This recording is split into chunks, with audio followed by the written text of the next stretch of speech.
Well, hello, my favorite people. How is everybody? Do we have anyone still alive and sleepless out there in the world? If you are, keep typing some comments.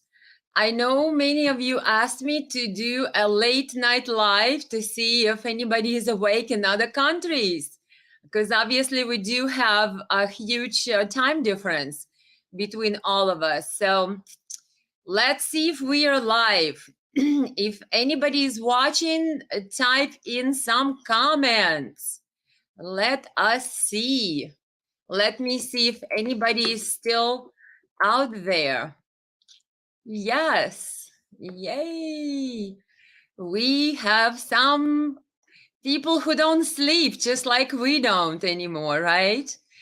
Um, Anybody who is not asleep, type in what country you are not asleep at. We got it. We have Philippines. Yes, finally, John Michael Diaz II, Philippines. We have Joseph Dunphy, East Coast, USA. USA, right? I love it. We have Luba Velimir, Nazis are losing. Nice message. Ooh, we have to talk about Nazis, Luba. I think you read my mind. That's definitely on one of the subjects we're going to talk about today. We have New Zealand. We have, let's see, Kevin, Neil, welcome. Great job. We have, guys, as soon as I don't miss anybody, Rick from Alabama. I love it. Welcome, Rick. Rick Holland. Excellent. I did pick up on Joseph. Let's see. We have new one. Hello, Lena. It's 2 p.m. here in Australia. Finally, we got some Australians who are awake when we are just about to go to sleep, right? I know, guys, we have a huge time difference, but sometimes we'll do different time frames to see who is asleep, who is not. We have Norway, Tuva Hedlund, welcome. We have, again, Luba, USA. I have Ibrahim, France. We have Kiri Todd, Guam. Wow.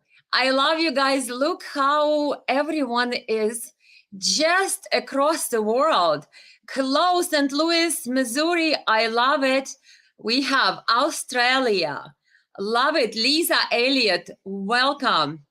We have Joe Timothy. Finally, we got Papua New Guinea. Wow, guys, I love it.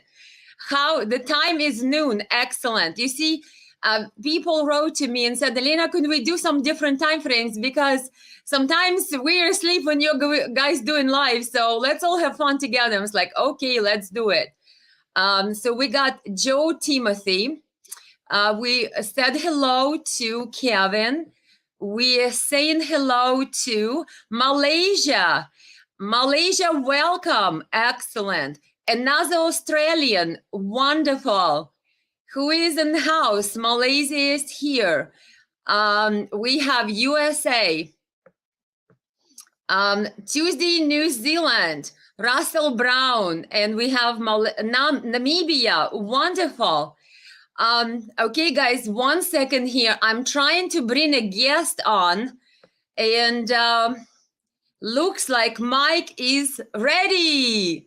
Hey, Mike. Hello. How Hello. are you? I'm doing Mike great. How are you? B. Good morning. Tell us where you're at, Mike. Oh, I am in Connecticut. I'm, should I Excellent. should I type or should I No, talk? you could just talk. You see, when you're the hostess with the mostess, you don't have to type. Oh, okay, that's great. Appreciate that. We could just talk. Um, I appreciate you having me here. Just Excellent. Mike is one of my subscribers, followers on the Facebook page, and we sort of connected because Mike said, Elena, if you ever need anything, I know Polish. I'm like, yay. I mean, I know Polish too, but hey, Mike, you sound like really, really Polish looking at your last name. Tell us about you, Mike. Right. Yeah. Oh, yeah. Yeah. Yeah. I'm Polish. I was uh, born and raised in Poland until I was, I think, 22, 23. Then I came here to United States, and it's almost 40 years now. So been a long time. Wonderful. Yeah. Wonderful. Mike, what do you think about this whole Ukraine war situation and Poland? Does it concern you what is happening? Do you still have friends that you're talking in Poland? What do they say? Well, I have less and less friends and less connection. Last time I visited Poland, that was 10 years ago. So I don't have that much, connectivity with old country. However, everything concerns me, and I have my own opinion about this conflict, Ukrainian endless conflict, basically, because this started happening many, many years ago. Okay, so this is not only last 10 years or 8 years of the conflict as we know it, right? So this was going on, since Khrushchev, probably, right? So, It's probably for as long as Soviet Union was there, and everybody was antagonistic against Soviet Union and its ideology. Then the Soviet Union collapsed. I believe at the time when Putin became the president, he actually thought that NATO will either not exist or allows Russia in. But NATO did not allow Russia in. And now we can see that it seems to be the whole thing is about Russia and balkanizing Russia and weakening Russia, and Ukraine is just the means. well, we have to look right before Second War, because Germany, Nazis, they create a safe haven for themselves, and they had a big help with Ukrainians, right? With certain groups of Ukrainians, or Banderas and stuff. Banderas, yes. Stepan Bandera was the volunteer Nazi SS division founder called Galicia in the Right. area of Western Ukraine, which used to be actually a part of Polish territory. That's So correct. that guy terrorized Polish people when that portion was under Polish control. He was considered a terrorist by Polish government. And then after Molotov-Ribbentrop, I think was it 1939-ish, just before the war started with Soviet Union, the portion of Western Ukraine became under Soviets' control. So then Stepan Bandera started to terrorize Russians. And when the Hitler, despite all the pact agreements he had with Stalin, actually entered Ukraine, then Stepan Bandera welcomed Hitler with bread and butter and said, we're going to create a volunteer SS division and go and kill and slaughter Polish people, Jewish people, Russian people, Romani people, even Ukrainians who do not agree with Nazi ideology of Hitler. So that guy, Stepan Bandera, went and slaughtered several Polish villages. And now in Ukraine, somehow that guy is a national hero. Everything is backwards. And in Poland, he's criminalized. And following Stepan Bandera, that Nazi collaborator with Hitler, is criminalized in Poland, but it is allowed in Ukraine. Well, it makes no sense. Bandera, when I grew up and when I was going to school and learn history, Stepan Bandera was banned in our books and our history. He was forbidden. Basically, he was banned from communists, and we are not allowed to talk about Banderas and his crime against Polish, Jewish, and Romanians, So, but his ideology lived till today, and this is incredible. This is a crazy stuff what's going on over there. That's why Russia was trying to get rid of those things, right? That's why. And it's insane to me, somebody who actually grew up in Soviet Union, a territory of Ukraine. I speak Ukrainian. I know what Ukraine used to be, but I cannot recognize Ukraine. I don't understand where all these nationalistic policies and these tendencies that Ukraine is only for Ukrainians, and then this superiority, that's all coming from honoring Bandera and his ideology. that you know, this Nazi ideology of one group of people or one ethnic group has this supreme qualities, and everybody else is just subhumans. And I'm thinking to myself, how could Poland not see this through? I mean, Poland suffered under Bandera and his crew in World War II. The Volyn massacre in 1943 in Poland was perpetrated by Stepan Bandera and his followers. Well, and now Poland supports Ukraine and its ideology. What? right, because the previous era suppressed that information, like I said, about Bandera. About 70% of population didn't know about existence of Bandera. Okay, that's the issue. Now, those cards are revealed, and people know more, and they are more. You know, they know what's going on in Ukraine right now. So, well, the Polish people, they're always trying to be very nice to others. Okay, that's why they welcome those Ukrainians. But well, wait another 6 months, 8 months, and things going to change. You know, Polish people going to start seeing through this nonsense. You know. And that brings me to this little video I want to play. Let us play for everyone. We have a lot of people watching us, Mike. Anybody you want to say hello to across the world? We have a lot of people watching us. I'm embarrassed a little bit, but you know, that's okay. Oh no, I'm so glad you were able to join me. That's grand.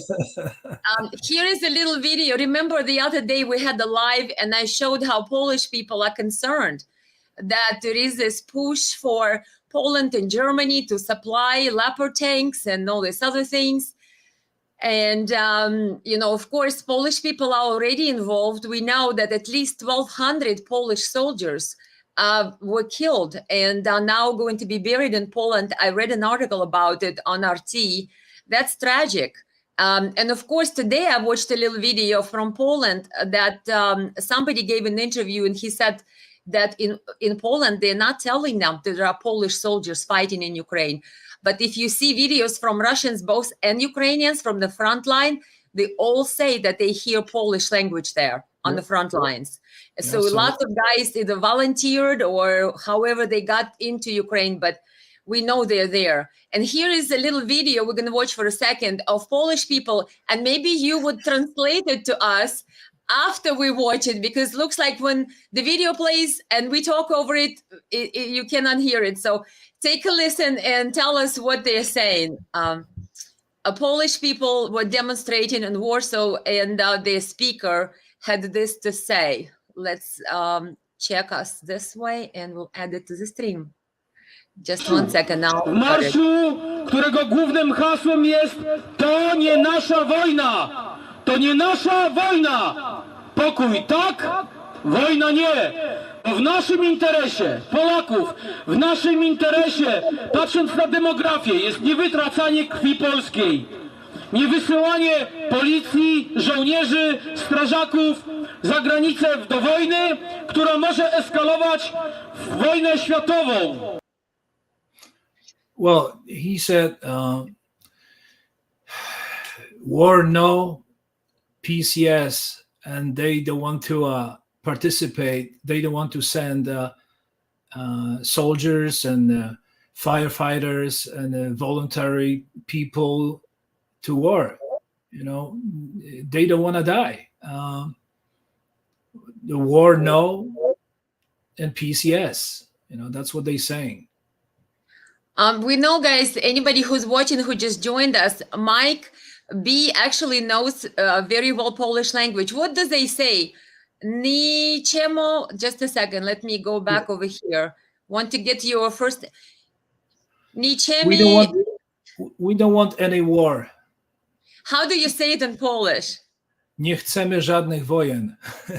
Nie chcemy. That's what I had a difficult time. Nie chcemy żadnych wojen. We don't want difficult wars, you said? Any war. Anyway, they talk about, you know, wars and war and in global, you know. Excellent. Not only Yeah. Ukrainian war, but they don't want any war in Germany. They don't want a war in Iraq. They don't want a war in Russia.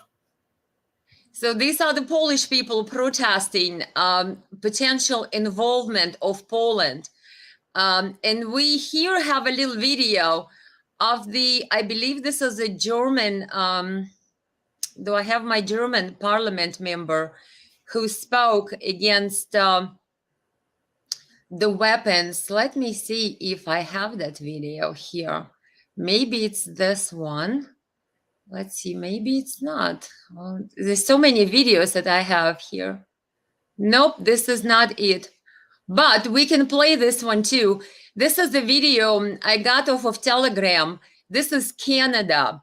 And as soon as we're on the subject of the Nazi ideology in Ukraine, we know that Canadian diaspora has lots of people who immigrated to Canada after World War II. And they are very supportive of current day Ukraine and of its Nazi leanings in ideology of Stepan Bandera.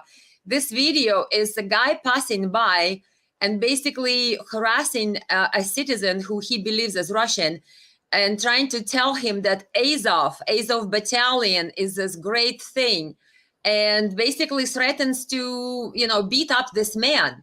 So this is Canada. Anybody who's watching from Canada, hello, guys. I mean, seriously, we're talking that Ukraine is full of people who are subscribing to this Nazi ideology, but then they come here, or they have people here who support this Nazi ideology leanings of Ukraine and their Azov battalion. Let's watch this for a second, guys. He says Azov is power, and he swears, the young gentleman.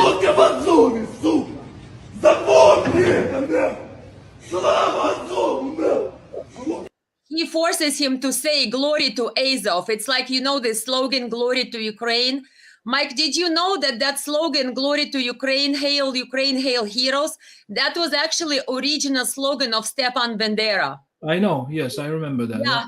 And so this guy is pressuring this man to basically say the same thing, to glorify Azov, which is American Congress a couple of years ago actually banned the monies that go to Ukraine to end up in the hands of Ukrainian Azov battalion because of the association of Azov battalion with the Nazi ideology. But now Azov battalion is officially incorporated in military forces of Ukraine. So they get in the money and they come to United States and they get hailed as heroes. So this young man accosting another man who he believes is Russian and forces him to glorify Ukrainian Nazi battalion Azov in Canada. Yep. Азов, нахуй, пидор, кулаки свои лежни, потому что разобью тебе ебало, сука. He says, I'll break your face. Yeah, this is extremism, guys, and this is Canada. Can you believe that? Anybody who is living in Canada, I mean, and the person who was taping this sounded like there was a woman, and she's like, hee, that was funny, right? Mike, this is insane. What do you think? Well, I think this is a recent immigrant from Ukraine. I don't think he's a Canadian citizen or he's been there long, because he's acting like an animal. So it's frightening. And we, America and Canada, basically support this ideology, and these people are going to be running around the streets harassing our own citizens pretty soon. This is happening in Poland right now. This is happening in Poland. They some of them, they are very wild and vicious, on streets in Poland. Yeah, and like I said, Stepan Bandera, that Nazi collaborator, Ukrainian nationalist with Hitler, his ideology is banned in Poland. Polish Sejm voted to condemn it. And a few days later, Ukrainian parliament voted to condemn Polish parliament for condemning Bandera. Can't make this stuff up. It's nonsense. This is nonsense. It's nonsense. Yep. I was going to show guys is a little video once we on the subject of nationalism. Well, here is a lady. She used to be a Ukrainian parliament member. And she gives a little presentation here by saying that her grandson, when he goes to the kindergarten and he comes back, she hears that he tells her that there is a boy there at school who speaks Russian. And she says, how do I explain to my grandson that there is a boy who speaks Russian and he's in his school when grandmother, which is her, tells him that the Moskal would be Russian derogatory name for the Russian, somebody from Moscow. That she said the grandma tells the grandson that Moskal should not exist. And my grandson goes to school and this Russian boy tells him hello in Russian and not in Ukrainian. And how does my little poor grandson supposed to understand why that Russian is in his school? And then my little poor grandson is going to beat him up with his fist. I mean, like, what? This is a Ukrainian former parliament member. Guys, watch the subtitles of what that lady is saying. So if you don't think there is a problem in Ukraine with this rampant, quote unquote, Nazi ideology, you have to watch some of these videos to understand what's happening. Watch what this lady says, read the subtitles. Внук, якому 3,5 роки, заходячи в дитячий садок, бачить перед собою якогось Грішу, який до нього каже «Привіт». І мій внук мусить його вчити з допомогою свого маленького кулачка української мови. Тому що дитина приходить знервована до хати і каже: бабусю, в садочку є москаль. А бабуся каже, що москаля треба знищувати. І Дмитрик знищує москаля. Did you hear that, Mike? Yes. This is insane. Isn't that insane? If guys, you don't understand, I'm sure Mike understands Ukrainian. Right, Mike? A little bit, yeah. A little bit. She basically saying that her grandson has to destroy the Muscovite, which would be the Russian boy at school, with his fist, because the grandmother, which is her, tells him that Moscow's, the Russians, have to be destroyed. And she is a former parliament member of Ukraine. So I don't know what kind of world are we going to create if we allow this. Mike, would you agree this would never be allowed in the United States? No, absolutely not. Absolutely not. This would not be allowed. So why are we, with our taxpayer dollars, supporting this? Elena, I'll be right back. I have to let my dog in. Okay. Go ahead. Don't worry. I am shocked, you guys. What do you think? I personally think that we are insane. Let me see some of your comments here. While Mike is getting his little dog. Yeah, Canada is a mess, says Wendy. Tom Casey says, wow. Yeah, you probably watched both of those videos I just played.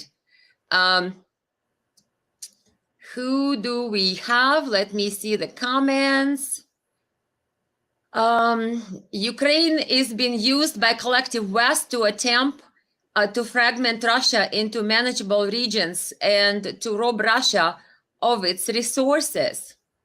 Yep, that's pretty much sums a lot of it up. Let me see who we have. Not this old man I told to find punks. They get to say hello to my little friend. I see. You're talking about the guy who was accosting another man and forced him to glorify Azov, Ukrainian Nazi battalion. Yep.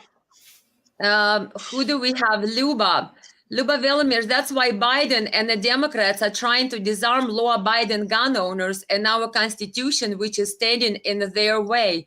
Yeah, pretty much. I'm thinking, can you believe it? Walking in the street of Canada and be accosted by some idiot who wants you to proclaim glory to Ukrainian Nazi battalion. And if you don't do it, he threatens you to beat you up.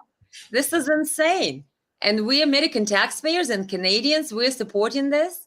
Like, what's happening to us?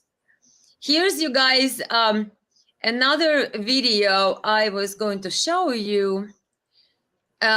Mike is back. Do we want to see Mike? Everybody put up for vote. I am so excited Mike is back. In case you guys don't know, Mike is one of our community. He knows very well Polish language. He lives in United States, and he will be our expert on Polish, U.S.-Polish relations, right, Mike? Oh yeah, Yay. absolutely. Thumbs up. I was going to tell you guys, I mean, I have lots of different videos. While we're on the subject of how different minorities are treated in Ukraine, here is a video of allegedly, because you know how these videos are, we think that's what we see, it's there, but it kind of sounds pretty true. Supposedly, these are Ukrainian armed forces. Obviously, it was a nationalist streak. Because now in Ukraine, there is this huge mobilization and the draft. So they basically grabbing people off the streets. The other day, I showed you the video when they actually hide in the car. The military commissariat guys would hide in the car, and if the man walks by, they grabbed him and gives him a draft notice. So now they are drafting people from the Western Ukraine, and a lot of Hungarian people live in Western Ukraine. Obviously, after World War II, the borders were changed, and lots of people who lived on that border between Poland and Hungary and at the time Soviet Union got sort of moved into Ukraine, and there is Hungarian minority. Unfortunately, just like Russian people, now Hungarian people are being pretty much oppressed in Ukraine. There was a sacred bird called Turul that Hungarian people hold as a symbol of their nation and culture. Recently, Ukrainian authorities removed that monument, that mystic bird that Hungarian people hold very highly. And this video I'm going to play you right now, one of Ukrainian nationalists is threatening Hungarian people that they wouldn't think to possibly declare or want to be autonomous. And he says, we know where you live, we know where your children are, we know where you go to work, so don't you even think. So yeah, I'm sure Viktor Orban, Hungarian president, who criticizes Ukraine for oppressing Hungarian minority in Ukraine, he's not going to be happy to see this video. You can read subtitles, guy, but this guy pretty much is believed to be Ukrainian. And he's basically telling Hungarian minority to walk the straight line or else. You can watch and read subtitles, guys.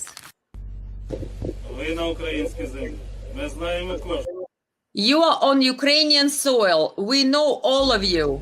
Хто з вас отримав паспорт, чи отримує якісь гранти? We know who received the passport. You know, Hungarian government actually offers like the passport to some of those people who live on the border. That they've been doing it for years. Just like Russians were offering Russian passport to the people of Eastern Ukraine who were bombed by Ukraine for all these years. Запам'ятайте, ми прийдемо до вас. Ми Remember, we will come to you. We know where you work. повсюди. Ми скрізь. Ми знайдемо вас. Ми знаємо, We will де ви find you. працюєте, де ви живете, де вчаться ваші діти. We know where your children are studying. We know where you live. Своїми думками і за своїми мріями про автономію. And if you have any dreams about being autonomous, or even if you have any thoughts about being autonomous, Інакше ми прийдемо за вами і за вашими дітьми. you have to stop, and otherwise we will come for you and your children. And here's guy, watch what kind of salute, what kind of sign this guy does. That's pretty much the same thing that Azov battalion does. Watch what he's gonna do now. Oh Did my you see God. that? Did everybody see that? That's the Nazi. That's a Nazi. That's Ukrainian. Yep, that's Ukrainian, and that's what Azov battalion does all the time. And people are saying, "Oh, but there are no Nazis in Ukraine." Like, really? Can you believe it? In every year on January 1st, which they did it this year too in Ukraine, they celebrate Stepan Bandera's birthday now. And they have these big torches that they carry with fire, and they go through the streets chanting and drumming and saying, "Death to the enemies, Muscovites have to die." I mean, this is surreal. It's like in America, this would never be allowed. But America now seems to close a blind eye to what it actually considers to be unacceptable. When one group of people decides to proclaim the basically a divine origin and superiority over others. I don't understand how we Americans are so much asleep. Here is another video, guys. Who do we have? We have some comments real quick. David says a sham war. We have evacuated patriotic Chris. They never went away, retreated and regrouped. Yeah, it looks like the Nazis never went away. They a lot of the Nazis that were hidden basically and sheltered from the Nuremberg trials by American CIA. There are books about it, and they were brought here. And I think, what is it, Operation Paperclip? There was a famous lady who investigates that. Yeah, so if you guys want to know the history after World War II, very true, Yvette. It seems like the Nazism really didn't get finished back then, and now it's sort of given its rebirth. Sadly, so in Ukraine of all places. It's insane. We have American government loves to support the theosists. Let me see, Ines. He will not escape. Who is not going to escape, Tom? Spetsnaz, I see. Tom is talking about Zelensky. Spetsnaz will get Zelensky as soon as Russian assault commences. What do you think about Zelensky's fate, Mike? Well, do you think that he's gonna continue be the great president, or is the West gonna phase him out? What do you think? I think soon as the war's gonna be finished, everybody's going to stop about him, and he's gonna disappear. He's gonna be living in Miami, probably in his villa, in South Miami. So that's what's going to happen. Nobody's going to mention about Zelensky anymore as soon as the war is over. When they're going to start, negotiation between NATO and Moscow, Zelensky is gonna be out. A good point. We have Armin Bro. We have to stop support Nazis. There are so many of them in Ukraine. Yeah, very true. And it's heartbreaking to see that we, America, basically support that. Well, we have they've been using Nazis right now in Ukraine to achieve, special goal, so that's why, they still feeding those Nazis, those Bandera people, to get into some, achievement. That's all. After all, everything's gonna be wiped out. Probably needs to be. I remember how Hillary Clinton admitted in one of her speeches recently. She said that, but we, America, supported Wahhabists, which were extremists, Islam wing of extremists, and sort of known for their, I believe, terroristic activities. But Hillary Clinton said, we brought them to Afghanistan, we armed them, and we wanted to make sure that they fight Soviets for us. And now they're fighting against us. So we do it all the time. We will find an extremist, radicalized element within a society, looks like, and then we give them money, we arm them, we train them, and then they turn on us eventually. Yes, that's what it is. According to Hillary, who is, I'm sure she knows what she's talking about. We have Susanna Rendon says, bravo. Well, Mike, look, we're getting accolades. Thank you, Susanna. Thank you. Again, people who do not know Mike B. Mike is our expert on Poland now. And of course, Mike lives in the United States, but he is originally from Poland. Correct, Mike? Correct, yeah. And he speaks Polish, so he gave us some good translations. Here is a quick video. It's pretty cool one. And I've titled this stream saying coded messages in Ukraine, Ukraine coded messages. Why did I title this? Because remember, guys, this guy, Alexei Arestovich, he is a former advisor to Zelensky. Couple of years ago, he actually gave interview to some YouTube channel, and he said, we know in Ukraine that the price for us to get into NATO is a big war with Russia. And the war is going to start approximately 2021, 22. So he basically predicted and said that Ukraine knows what it has to do. It has to fight Russia, and then it will be allowed to join NATO.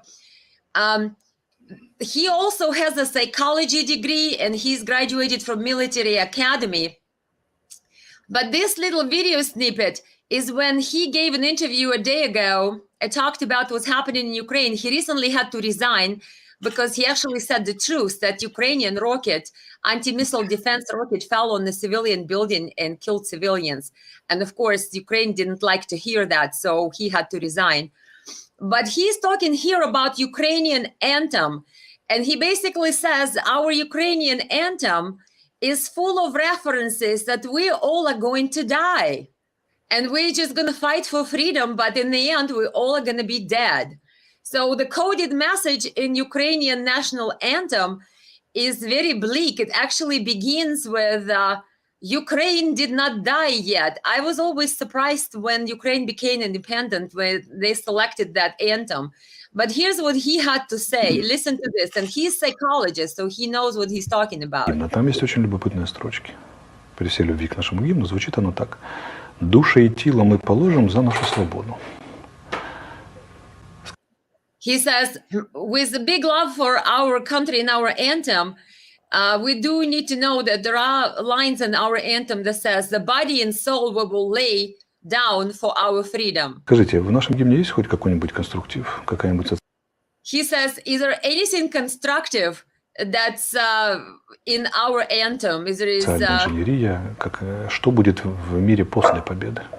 What's going to happen after our victory? Any constructive engineering is placed in our anthem. Там же есть только мы положим душу и тело, и что дальше?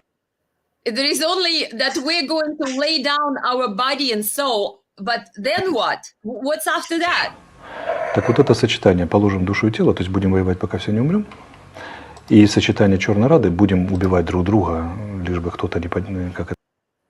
He said, and this correlation about us in the end being all dead, basically. That's in the anthem. Это не счел себя новым гетьманом, да, и там не показалось, что он лучше других. Оно убийственно для нас. Это наша национальная смерть, сочетание. It's deadly for us, and we're going to select this hetman. Hetman is, I think, do Polish people have hetman? It's like the leader, like a chief. Used to be, right? yeah. Like hetman, yeah. So in Ukrainian anthem there are these various references to all of us are going to die. We're going to lay down our body and soul, and we're going to be all dead. And he's like Arestovich, Alexei Arestovich, former Zelensky advisor. He's like, what is encoded in our national anthem, this map, where are we going? What is going to happen after our victory if our own national anthem basically says that we are all going to die? And our chief and everything basically doesn't have a good happy end, and it's coded in our anthem. And he says it is deadly for us. It is our national death. And I looked up the words of Ukrainian anthem, and you guys can do that too. Now, since we have Mike, we're probably not going to read it together, but you guys can Google Ukrainian anthem. And Alexei Arestovich is very concerned that the message in Ukrainian anthem basically predicts or ends with the death of Ukrainian people, and there is no future after that. And he's very concerned because obviously he is on Ukrainian side, but he's definitely not not as enthused anymore about Ukrainian victory. And the other day, he actually came out and said that Polish President Duda also said something about what if Ukraine's not going to survive this? So now lots of people in Poland and in Ukraine are starting to doubt whether there will be Ukraine's victory, including this guy, Alexei Arestovich, you see on your screen. Это катастрофа национальная. He basically says it's the national catastrophe that our national Ukrainian anthem basically does not spell out bright future, great victory, how we all live happily ever after. But the national anthem just basically spells out a disaster, that we all die for our freedom, and that's it. Yeah. What do you think, Mike? How is Polish anthem compares to that? Well, the Polish anthem is completely different, okay? The country is not dying, never gonna die, because we are strong. We are, we are going forward. We are learning and creating. That's what it's a Polish anthem about. It's really excellent. Right. Excellent. Yeah, well, Gary says, writes a comment here, says, sounds like a death cult. Yeah, like I said, many of you probably know that I used to live in Ukraine, and when it became independent, we got this new anthem, and we got new money, and we got all these new different things, and I thought this anthem was very depressing. But I'm surprised that Alexei Arestovich only now noticed that there is nothing positive about that national anthem. It basically predicts a very grim future for Ukraine. Interestingly enough, they just started noticing that about the national anthem. We have a comment. Poland wants to do a land grab in Western Ukraine. Do you want to comment, Mike? Poland wants to do a land grab in Western Ukraine. This is, the Gary is kind of right, because the Poland and Ukraine was kind of one country before Second War, right? So, but the Europe was completely different, has a completely different look. Who knows what's going to happen in the future, because Poland took over German land, okay? Who knows if German will not push Poland toward Eastern Europe, toward Ukraine, and take over. Germans will take over their land, so southern Poland and western Poland. Who knows? And people talking about this. Yep. We have another comment from YouTube. Karl Lazar 123 says, it seems Poland accepting Bandera when they're fighting on Ukrainian side. Yeah, that's very surprising to me. No. What do you think, Mike? No, I don't think so. The Polish people hates Bandera. Bandera kills about 100,000 Poles back in 1943 within 2 months. But why would Polish people go volunteer fight in Ukrainian army, which we know they do, because they come back dead? There was 1,200 Poles that just returned dead recently from Ukraine. After Second War, there was probably about 1.5 or 2 million Polish Ukrainians, they moved to Poland. So probably there was a lots of people moving from Ukraine, southern Ukraine, to Poland, and they have a family. They live there for generations now, right? So they're Poles. They're Polish, but they still feel they're Ukrainian as well. So lots of those people, they're trying to fight Russians. Great thought, Mike. So you think that maybe these are some people who basically assimilated in Poland, but they still sort of have Ukrainian roots or whatnot? Well, I remember, Ukrainians in Poland back in 1960s and 70s, their houses were painted in blue color, okay? There was villages that the whole village is painted in blue, and I never knew, I never realized that. Okay, so that was weird. Nobody was painted house in blue, and fences, and all surroundings, but that was a hidden sign to other Ukrainians who are looking for shelter and seeking shelter or help, that Ukrainians lives here and they welcome see. Ukrainians, you know. I see. So that's right. I got this news a while ago, and I was really surprised, and put some last puzzle to my thoughts, you know. Yeah. Here's a little video. Guys, take a look. These are the Ukrainian Church, Orthodox Church people that were put out by Ukrainian special forces. And basically, there is a big war on church that Zelensky started in Ukraine. The Russian Orthodox Church was always the only Russian Orthodoxy sort of on the territory of what now is Ukraine, because it used to be part of Russian Empire. But in 2018, a previous Ukrainian president before Zelensky had actually mingled in the church's affair and created its own Ukrainian Orthodox Church.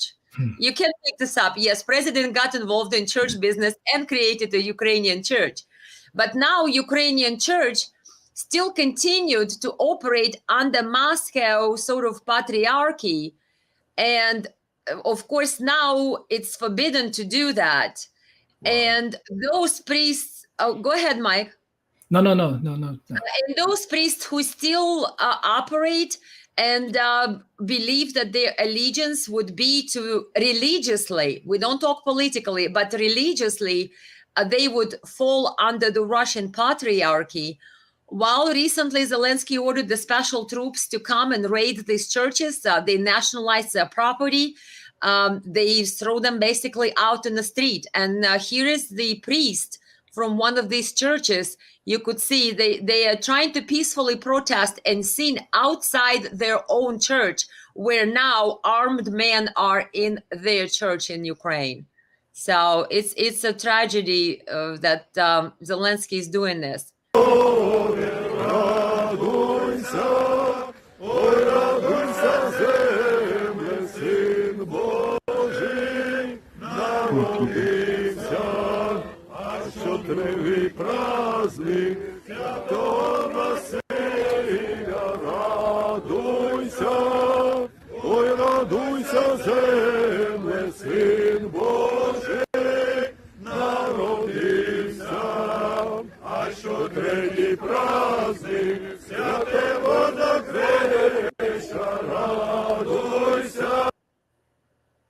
Can you believe it, guys?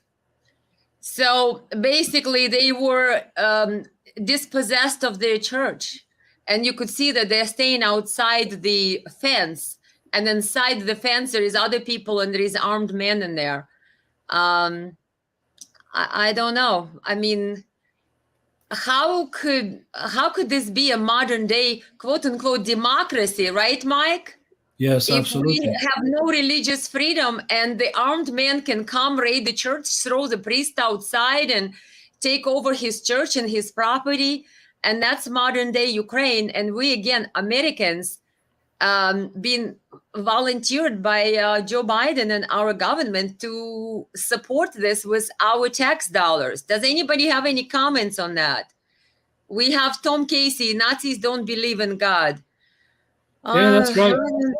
That's probably a good assessment. Mm-hmm. We have what an atrocity, says Jerry Green. Yeah, I really don't understand. I drive around Michigan where I live. There is a lot of churches, Mike. Would you agree in America? Oh, absolutely. Absolutely. In fact, that was one of the first things that I was very surprised about the United States when I came here first. That how many churches are on every corner. There is a church. I said, wow, people really believe in God here. Well, but lots of churches were closed after those 2-3 years crazy COVID, you mean, the crazy disease we shall not disease, mention, close the right? churches. That was a I see, purpose. yeah. That was a purpose to close the churches. And in Connecticut, lots of churches were closed. Yeah, how is life in Connecticut where you're at? Tell us about Connecticut. Well, it's the best thing is there is no snow. Oh, that's my favorite place. Well, it's good. Connecticut is a kind of a good place to be, but very expensive. This is the most expensive state in whole United States, I believe. As far as Oh my gosh, how did you end up? You must be independently wealthy if you ended up in the wealthiest state of all of us. I'm not complaining. That's good. Here's, you guys, another video. And this is actually pretty interesting. Look at this guy. He's Ukrainian volunteer. Right here, him doing some packing for volunteer different goods that he gathers for Ukrainian troops that are in the front line, for civilians who are in need. So he does a lot of volunteer work. His name is Alexei Oskir. You can find him, I think he's on Telegram, on TikTok, just about everywhere. He recorded a video recently. Але правда, коли президент And he's made a video address to President Zelensky. It's a bit long, but I will give you a gist of it, and I'll play a little bit of it for you.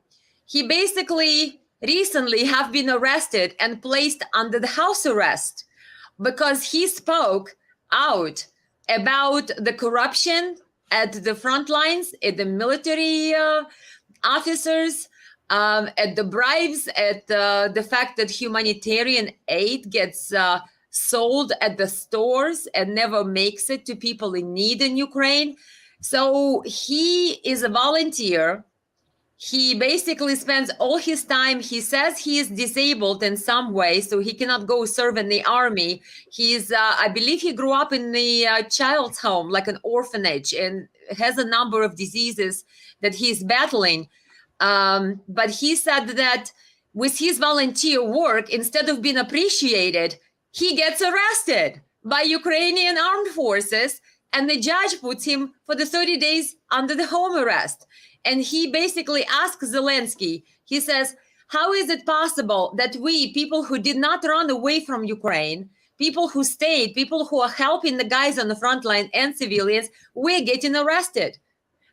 He just asks Zelensky to, and he actually tells Zelensky that what we call, dear respected Mr. Zelensky, and he says, I say it through my teeth, meaning he really, he doesn't really have a lot of respect for Zelensky, but he asks Zelensky to change his policy of basically harassing Ukrainians who are helping the soldiers at the front line and volunteer their time and they offer their money to help the people. He says military commissariat basically takes bribes from the guys at the front line, doesn't give them the papers. If you want to go home for a couple of days, you have to pay a bribe. Then if they die in combat, that they were supposed to receive a lot of money. The family of Ukrainian soldier killed in combat has to receive money. But he claims that commissariat and the commanders at the field write off those soldiers as missing in action instead, so they wouldn't have to pay the family of the soldier. Then he says, if they, sometimes they will fine the soldier for whatever and basically take the soldier's salary. In other words, he voices, and the guys from the front line call him, he records those conversations. It's not like something that he came up with.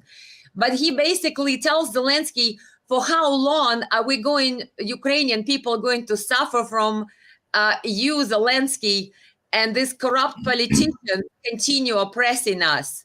So that's listening for a minute here what he's saying. If you guys understand Ukrainian, listen in. 7 молодих дівчат і хлопців, молодих, я себе теж вважаю ще 38-річним молодим хлопцем, зібралося вельмишановний пане президенте України. Також я хочу звернутися до українців. Мене звати Олексій Оскар, я звичайний волонтер, звичайний громадянин України, звичайний патріот України своєї, звичайний журналіст і звичайний голова громадської організації. Я думаю, ні для кого не секрет, що з першого дня війни, а точніше через 4 години після нападу Росії на Україну, нас 7 молодих дівчат і хлопців, ну молодих, я себе теж вважаю ще 38-річним молодим хлопцем, зібралося в одному будинку, де ми проживали, і ми прийняли рішення не тікати, не ховатися, так як я, допустим, інвалід, я не можу брати участь у військових подіях, бути корисним сьогодні для держави і зробити показовим відео, що ми, молодь, залишились в Україні для того, щоб протистояти російській агресії в тилу наших захисників, які на передовій. He basically says, Dear President Zelensky, when the war started with Russian army coming in, we did not run away. Me and my friends, we got together and we decided how are we going to help our Ukrainian troops from like back home for what we can do. He says, I am a disabled person. I have my, different restrictions of what I can do, but we decided to help our army from at home. Всі ви, мабуть, спостерігали за тим, як ми купували їжу, як ми годували всі блокпости по місту Києва, як ми роздавали піци сотнями штук. He says, you probably saw me and my friends were giving out pizzas, we're giving out at block posts water, juices. Потім ми перейшли вже на більш серйозну допомогу. Це і броніки були, це і тепловізори були, це і автомобілі. We even tried to buy different body armor and the what is it, infrared things when they see in the dark, the heat, the things that army uses to see things in the dark. Night goggles. Night goggles, exactly. Thank you, Mike. That's what he was with his other volunteers helping to send to the guys at the front lines. Автомобілі були, це були фури гуманітарної допомоги з Англії, Іспанії. He even got together with some people who live in England and in Spain, and they brought whole truckloads of humanitarian aids from those countries to Ukraine, and he was involved in doing that. Я до сих пір роздаю з Італії, з Франції, з Германії, з багатьох країн, з Мальти. Italy, from Malta, from Spain, I think he said, from Germany. Зокрема, який зняв фільм про нас, волонтерів, про мене і про мою волонтерську сім'ю. Але я He even had a movie made about him from another country. The filmmakers came and basically made a movie about his volunteer work in Ukraine. про інше.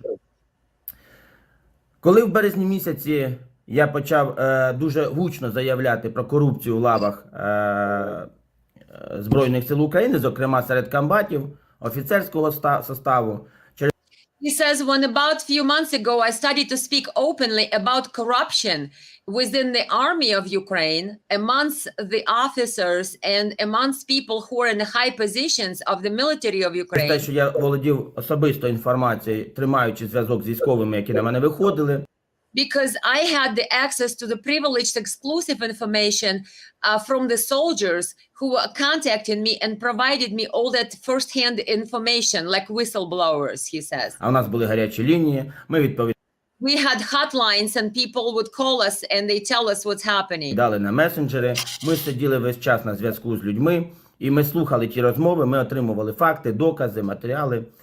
We were accepting materials, proofs, variety of messages, and we sifted through them and we collected the evidence. Відео підтвердження того, що комбати, деякі непорядні на руку комбати, я не говорю про всіх, загралися у війну, побудували цілу бізнес-імперію.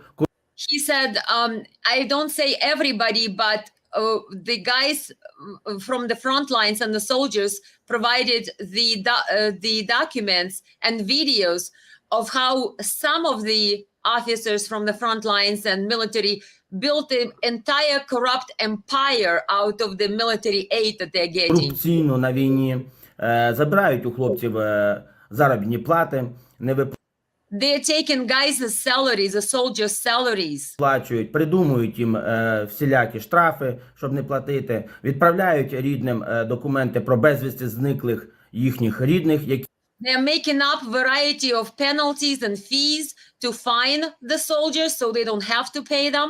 Then they send their families the papers saying that the guy is missing in action instead of the guy is proven to be killed and dead, so they wouldn't have to pay to the family of the dead soldiers, so they write him off as missing.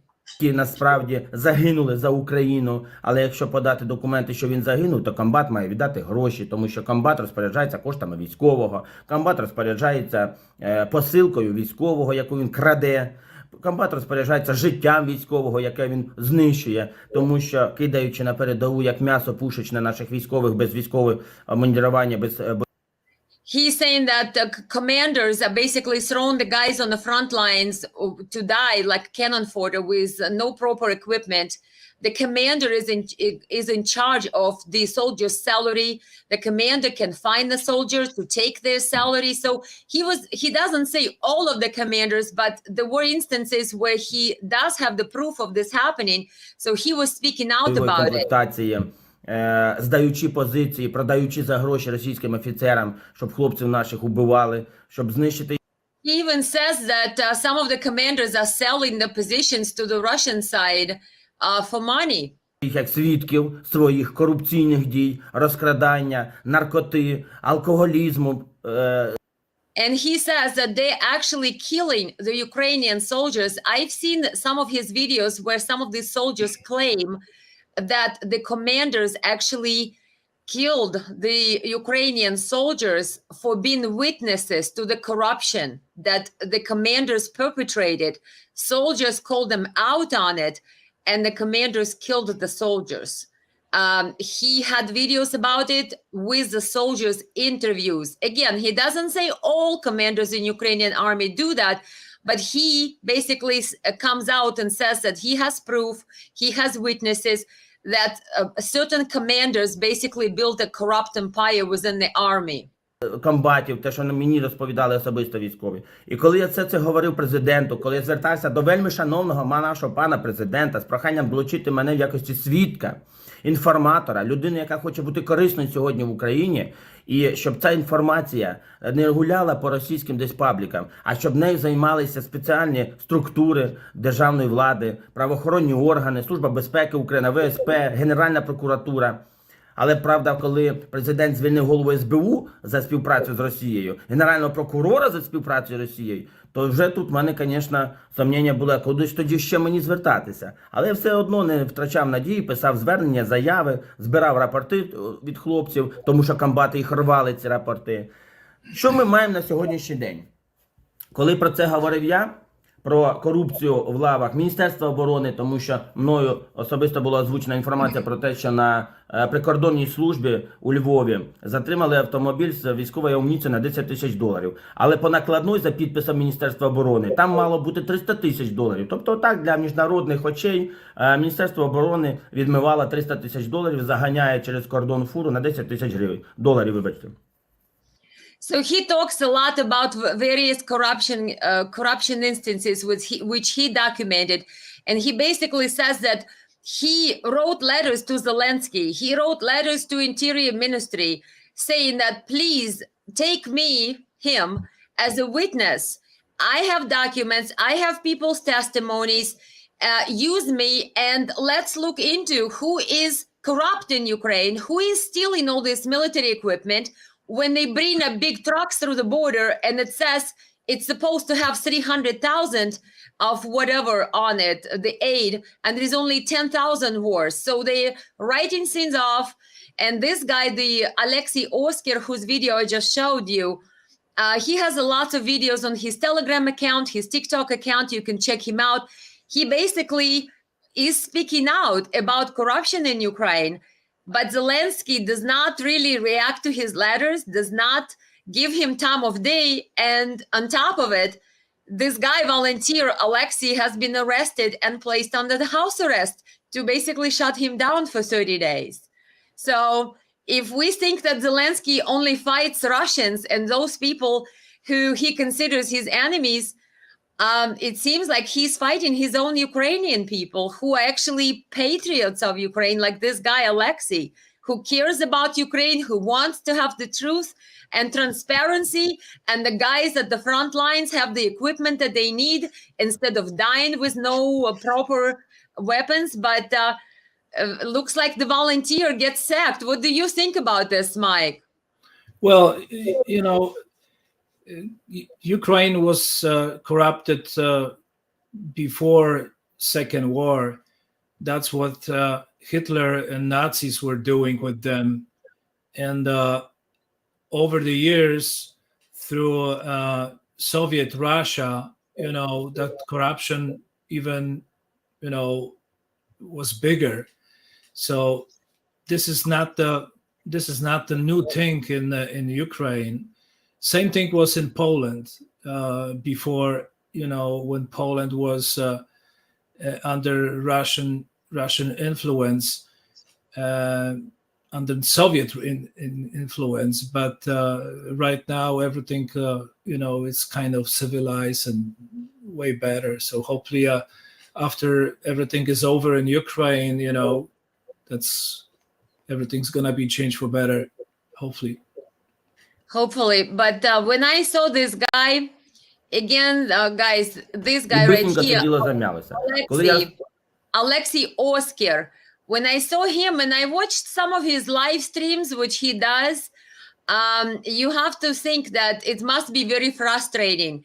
Here is a volunteer, the guy who tries to help the soldiers on the front line, tries to deliver humanitarian aid, but now he's under house arrest. He cannot go and deliver all these packages that he is packing over here. And he sends them by mail. He receives a lot of requests. He has a list of what the soldiers want, what civilians need.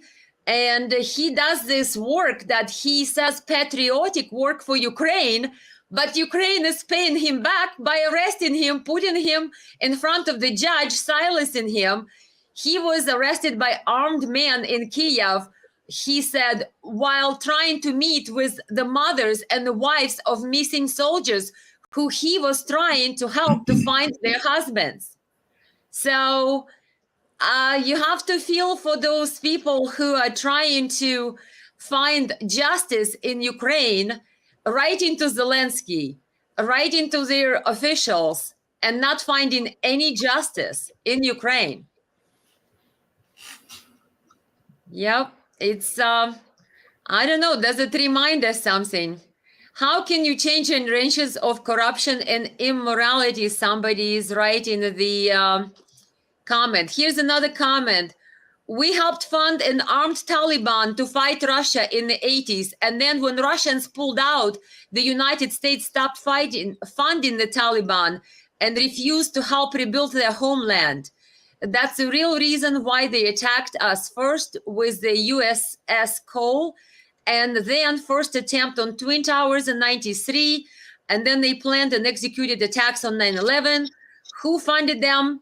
Not just the Saudis, but the globalists who Bush Jr. is a member. So we had that comment, opinion. That's true. We have government is corrupt by default. Yeah, pretty good thought, Tom Casey. Yeah.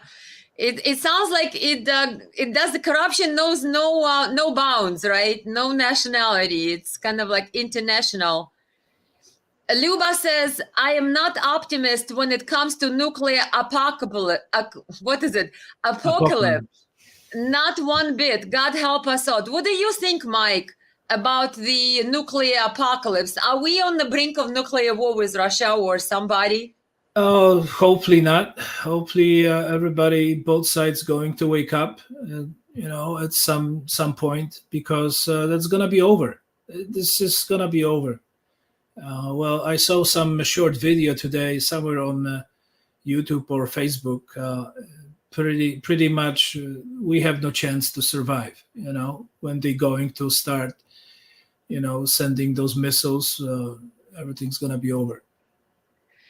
Yeah, I don't know. I'm thinking every day that I'm hoping for some better news, but the news so far have not been all that encouraging, to be honest. So I I don't know. I hope Polish people will wake up and do not allow themselves to be dragged into it. What do you think, Mike? Do you think Polish Duda, President Duda, and No, what is it, no, Morawiecki? he's not going to do anything. He's a chicken. He's not going to do anything. I saw some video from Poland that the lots of tanks from Germany or England were passing by Poland, about 50, 60 tanks. So Wow. this is not optimistic at all, So I'm Yeah. sure, I know Putin is not going to give up, and he has no choice. Basically, he has no choice if he wants to defend his country. He really has no choice. Yeah, that's very true. I personally am very concerned about the possibility of nuclear exchange with Russia. Russian former president came out the other day, Mr. Medvedev, and he said that the desire of the West to pressure Germany, and Germany now allows Poland to supply Leopard tanks over to Ukraine, providing this heavy weaponry might basically signal escalation. And then Russia might recognize Germany and Poland as the parties to the conflict or whatnot. And then what? I mean, do Polish people understand that they may be dragged into it? I mean, I'm sure lots of good-hearted Polish people don't want to be dragged in it, like the one protest we have seen. But it's very dangerous. And that former Russian president, he said, the politicians in the West do not understand that no nation with nuclear weapons has lost a major conflict yet, or major war. It's sort of Right. like this ding, ding, ding. Do you guys want to push us to the brink? If you push us, we're taking you with us. Yes.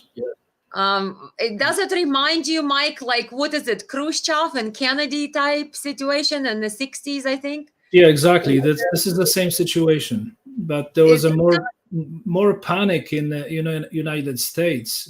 Exactly. Why do you think people are asleep? Like, we literally, Scott Ritter, the former UN inspector who I did an interview the other day on my YouTube channel, he said, Elena, we may not have this conversation next year. And on his previous interviews I watched, he said, Americans, you don't understand. We may not wake up tomorrow. It's that dangerous. And yet Americans seem to kind of think that, it's all same old pinky cheeky roses. What do you think, Mike? Why Americans don't understand that? There was last 40, 50 years, there was at least 10, 12 war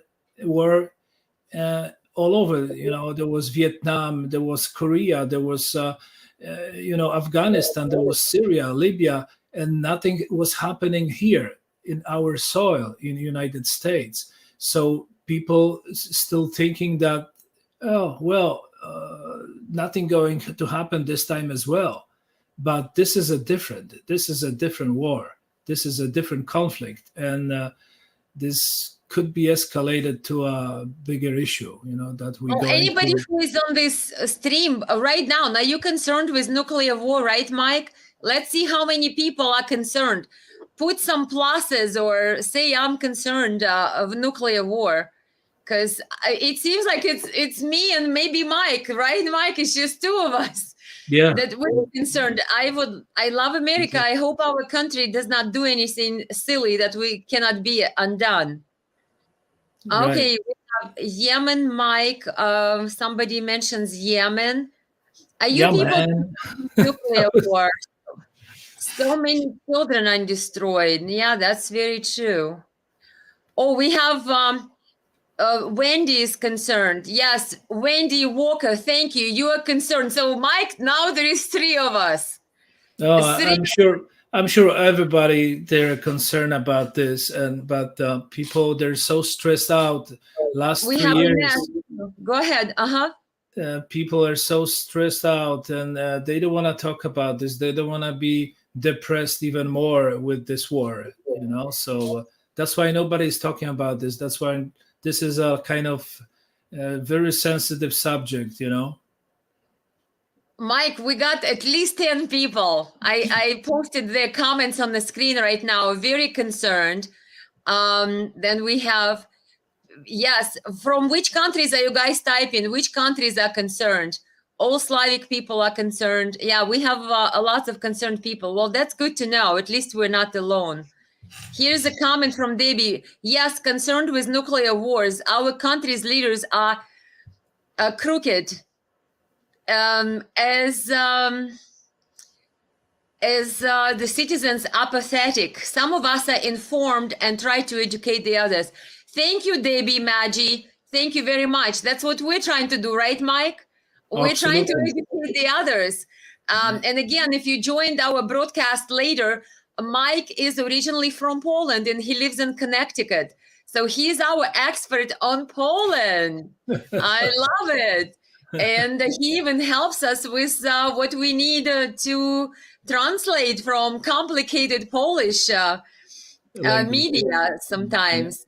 Because obviously I can find my way around Polish, but now we have an expert. That's much, much better, right? I love it. Let's see, Michelle saying, I am concerned, Michelle Fisher, I am concerned from Australia. Thank you, Michelle. We got it. Now we have, I suggest everyone familiarize themselves with Apparition of Fatima. Tom Casey has us thinking about those things. Well, Tara, concerned from Australia with what's happening in Ukraine and what may happen with China. What are your thoughts on China, Mike? Well, China definitely will support Russia. You know, if something happened, China will go different direction, and China will take care of Asia and go toward Australia, New Zealand. So hopefully this is not going to happen, you know, but this is a worst scenario that's possibly will expand toward Africa and Australia from China and Japan as well.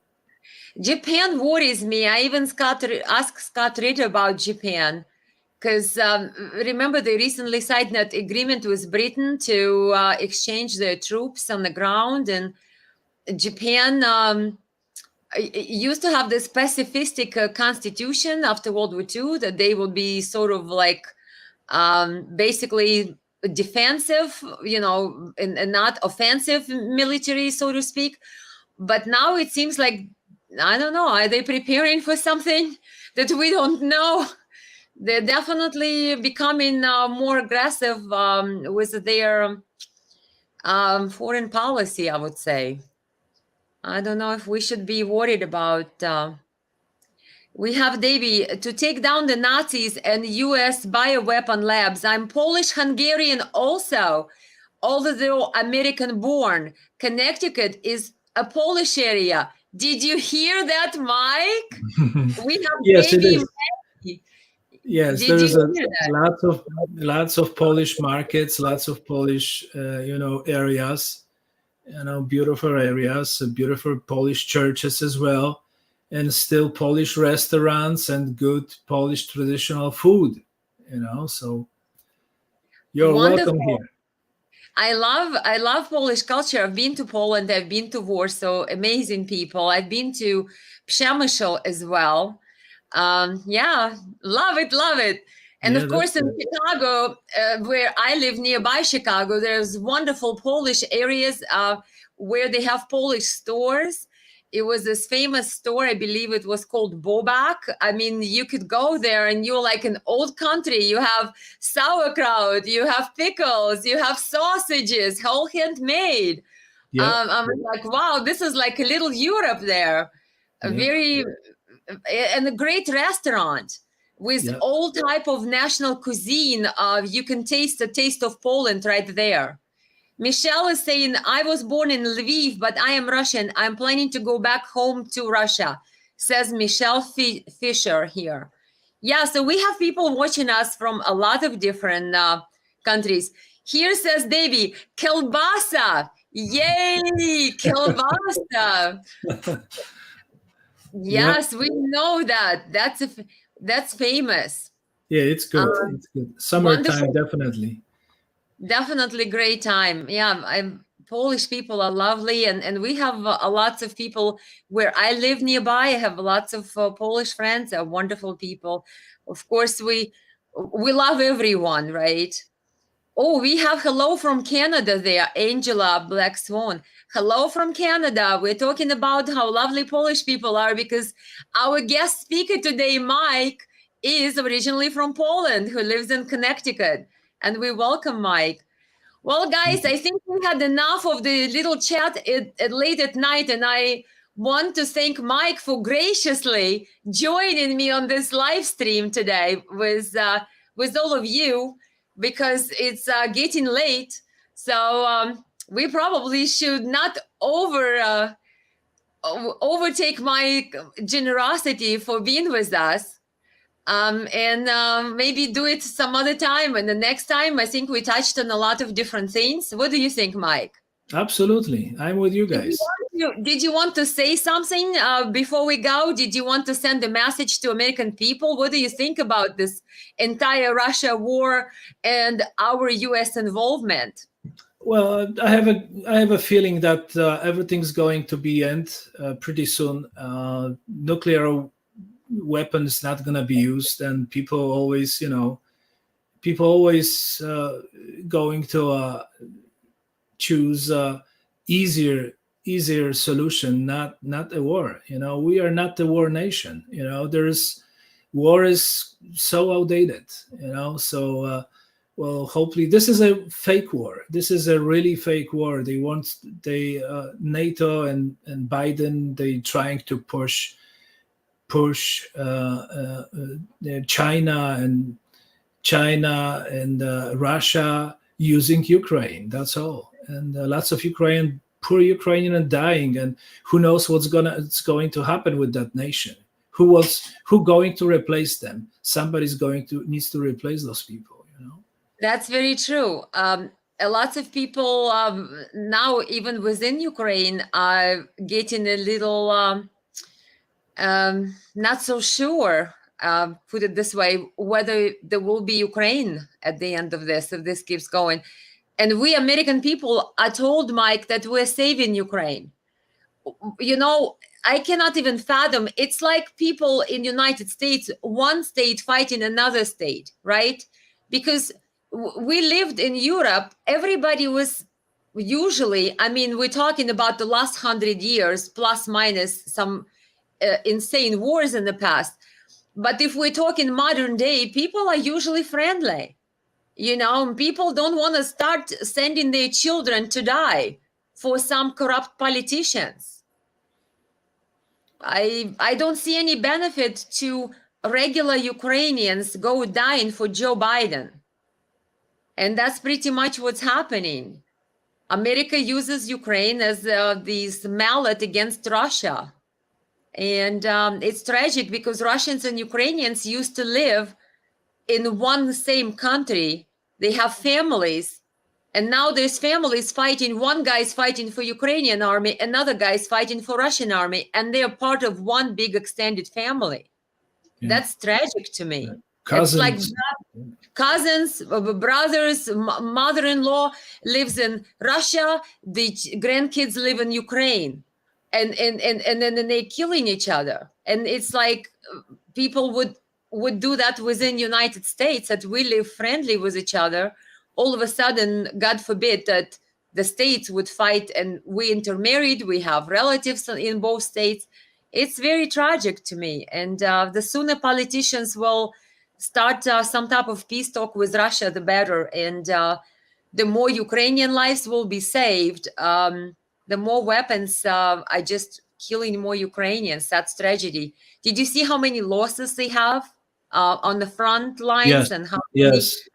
Hundreds of thousands, hundreds. Yes. It's tragic for us all. So let's, guys, thank Mike for being with us today. We'll do it some other time. We see Tara says bye. Thank you, Mike and Elena. You see, Mike, you're famous now. Wow. Thank you. Appreciate that. Thank you for having me. Thank you. Thanks for being here. Yes, we have Davey saying proxy war. And that's pretty much that is. Yeah. We say great chat. Thanks, Elena and Mike. Thanks, everybody. Thank you, Thank you. guys. Thank you. We'll see you Appreciate next it. time. Bye-bye. And we'll talk to you again. Yeah. Thank you, Elena. Thank you, Mike. Thank you.